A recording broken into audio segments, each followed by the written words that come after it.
রাত্রিবেলার ডিনারে বরের খেতে ইচ্ছা করেছে মটন আর পরোটা।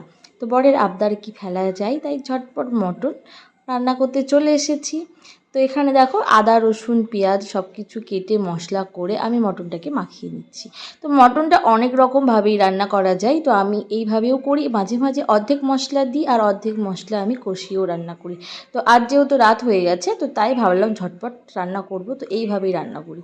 আর পরিমাণটা ছিল প্রায় অল্প, কারণ আমরা দুজন, আমি আর আমার হাজব্যান্ড দুজন খাবো, তাই অল্প ছিল। আর যেহেতু একবারই খাবো, ওর ইচ্ছা হয়েছিল একবারের জন্য নিয়ে আসবো, তো এখানে ছিল 350 মতো মটন।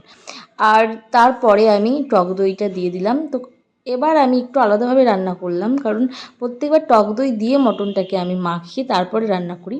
আর এবার কষানোর পরে তারপরে দিলাম টক দই। তো কষানোর পরে টক দই দিয়েও খেতে বেশ ভালো লাগে। তো কয়েকদিন ধরে আমি এইভাবেই রান্না করছি।